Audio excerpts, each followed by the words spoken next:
as I was working on your videos for your nonfiction book, I realized that I forgot something really important. So you might notice that this was not included in my previous videos, but we need to have an index.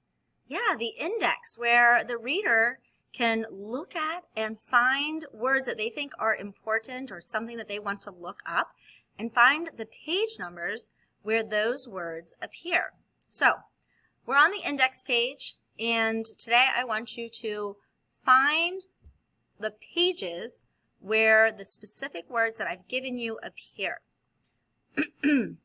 So let's check this out. I have the word revolve, and I know that you have definitely written about the word revolve because you wrote about seasons, right? So I imagine that on here where you did your writing, you have the word revolve. And if you don't, you might want to fix it, because the earth revolves around the sun on its axis, and that's what causes the seasons. So that would be page 6. Once you see that you have the word revolve on page 6, you're going to click on that text box, go right here where it has P period, that means page, and you're going to type the number 6. If you have the word revolve someplace else in your book, great. Include that page number. You'll do a comma and the next page number where the word revolve appears. Let's say that you do have the word revolve on here, and because it's an important word, the earth revolves around the sun while it is tilted on its axis. That makes the different parts of the earth closer or further from the sun. This means we have 4 seasons because the temperature changes as we get closer or further from the sun. Now, you might not have written this, and that's okay. However, because this is a lot, and I'm a grown-up, right? I'm a teacher. So, but what you have written, hopefully, is the word revolves. And so what I want you to do is not only write the page number that that word appeared in your index, but I want you to go back, and I want you to use your mouse. So you'll click on it, you'll left click right behind the word, you'll hold that left click down and move your cursor across the word revolves until it covers the whole thing, and then you're going to let go. And because we know that authors use bold letters to help the reader to identify vocabulary and to help the reader to understand what's most important on a page, we are going to turn it bold. So here, up at the top, is the letter B, and that stands for bold. And I'm going to left click, and all of a sudden, my word revolves is bold. Look at that. I'm using non-fiction text features just like a real author does, and that's what I want you to do. So, you have the page. You included it on your index.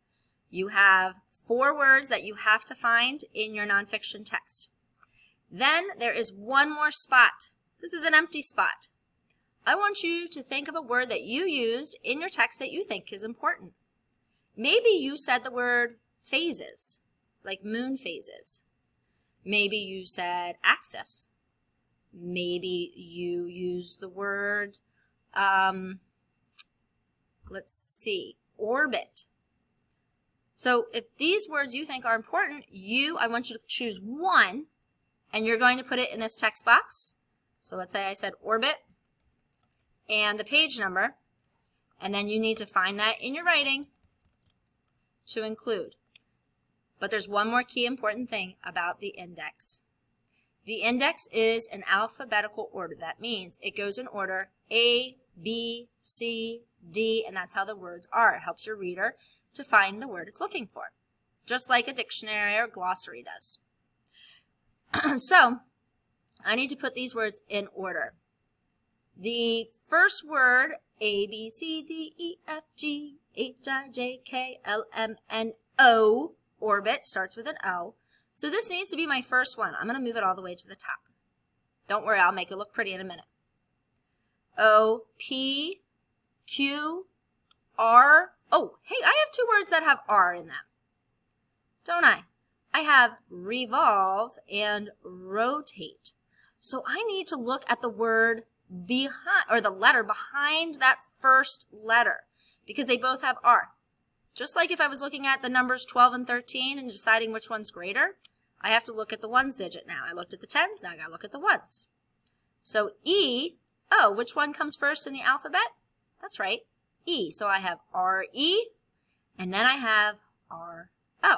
So now I'm moving that. I have my O word, because that comes before R in the alphabet. I have R-E, because it comes before R-O in the alphabet. And then I have S. Does S follow R? Sure does. Oh, I have two S words. I have season and shadow. Huh, which one should come first? I got to look at that second letter. S-E, S-H. You're right. S-E comes before S-H. So I'm just going to make this pretty, have them all lined up. Bing! My index is done. But remember, my index is, not really done because I don't have the page numbers that you are going to have. So that's your last thing. Once your index is done, friends, and you have bolded all of those words that you needed to bold, you're finished. And we'll go through and we'll check that reading, and you're going to have an amazing book in the end.